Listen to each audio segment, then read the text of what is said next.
जय गुरुदेव। महात्मा कहते हैं सत्संग से घर की कलह समाप्त होती है। एक माई अपने पुत्र वधू पर बात बात पर क्रोध करती थी। छोटी छोटी गलतियों को बढ़ा चढ़ाकर अपने पुत्र से कहती थी। पुत्र अपनी पत्नी को धमकाता। इस प्रकार घर नरक बना हुआ था। पुत्र वधू अपनी सास माँ से कभी कभी कहती थी कि आप सत्संग जाया करो, अपनी पड़ोसन भी जाती है। सासू माँ बोली कि सत्संग में तो आई गई यानी बदचलन स्त्रियाँ जाती हैं, जिनका संसार में सम्मान नहीं होता, जो अच्छे कुल की नहीं हैं। हम खानदानी हैं, हमारा क्या काम सत्संग में। ऐसे पुत्र वधू ने कई बार कोशिश की, परंतु माई जाने को तैयार नहीं होती। एक दिन गांव की स्त्री किसी कार्यवश उनके घर आई तो सास अपनी पुत्र वधू को गालियां दे रही थी, धमका रही थी कि आने दे तेरे खसम को, आज तेरी खाल उतरवाऊंगी। बात क्या थी कि गिलास में चाय रखी थी जो सास के लिए डालकर पुत्र वधू बच्चे को लेने अंदर चली गई थी, जो सोया था, जागने पर रो रहा था। उस बच्चे को उठाकर लाने में 1 मिनट भी नहीं लगी थी कि इसी बीच में कुत्ता आया और चाय के गिलास में जीभ मारने लगा। गिलास गिर गया, चाय पृथ्वी पर बिखर गई।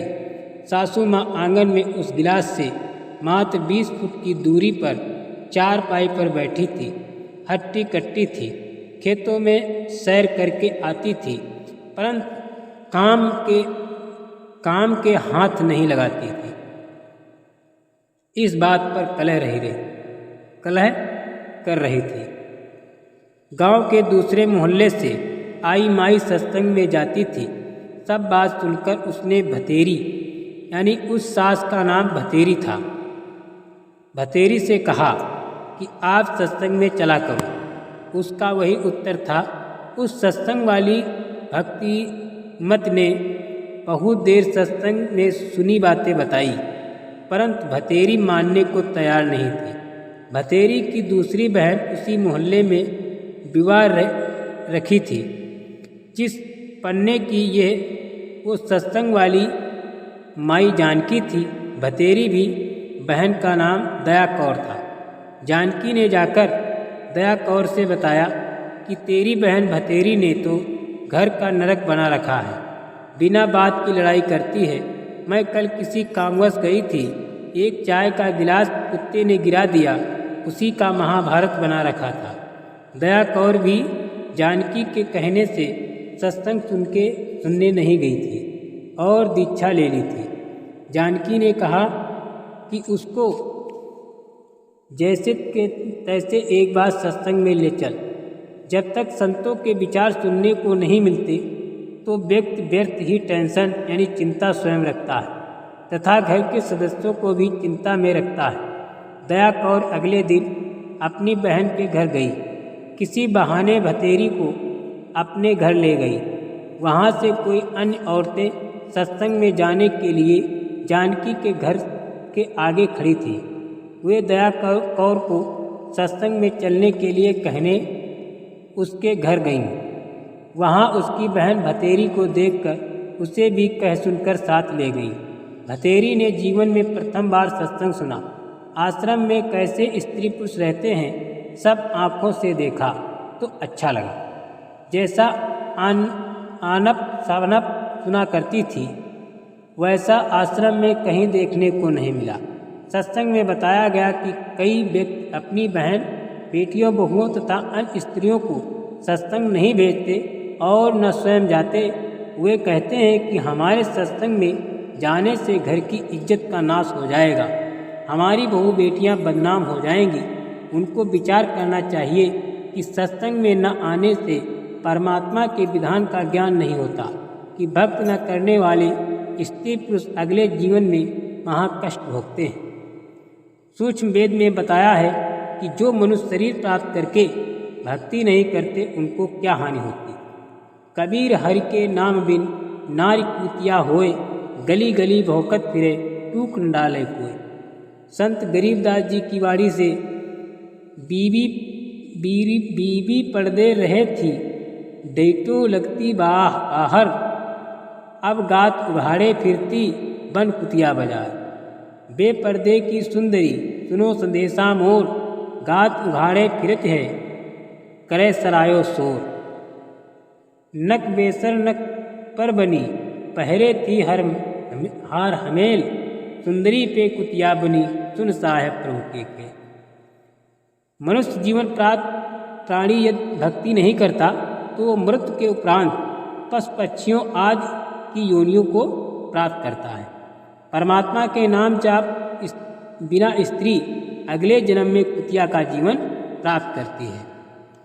फिर निर्वस्त्र होकर नंगे शरीर गलियों में भटकती रहती है, भूख से बेहाल होती है, उसको कोई रोटी का टुकड़ा भी नहीं डालता।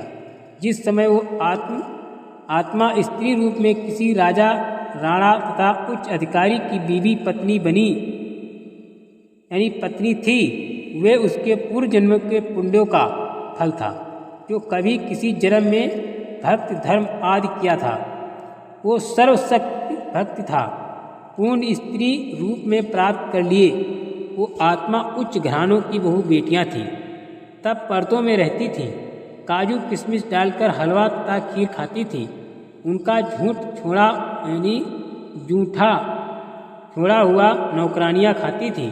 उनको सत्संग में नहीं जाने दिया जाता था, क्योंकि वे उच्च घरानों की बहुएं तथा बेटियां थीं। घर से बाहर जाने से बेइज्जती मानती थीं। बड़े घरों की इज्जत इसी में मानी जाती थी कि बहू बेटियों का पर्दों में घर में रहना उचित है। इन कारणों से वो पुण्यात्मा सत्संग विचार न सुनने के कारण भक्ति से वंचित रह जाती थी। उस मानव शरीर में वो स्त्रियां गले में 9 लाख रुपए के हवेल हार यानी पहनती थी, नाक में सोने की नाक यानी बेसर पहनती थी। उसी हार श्रृंगार में अपना जीवन धन्य मानती थी। भक्ति न करने से वे अब कुतिया का जीवन प्राप्त करके नंगे शरीर गलियों में एक एक टुकड़े के लिए तरस रही होती हैं। शहर में पहले सराय यानी धर्मशाला होती थी। यात्री रात्रि में उनमें रुकते थे, सुबह भोजन खाकर प्रस्थान करते थे। वो पर्दे में रहने वाली सुंदर स्त्रियां कुतिया बनकर धर्मशाला में रुके यात्रियों का डाला टुकड़ा खाने के लिए सराय यानी धर्मशाला में भौंकती।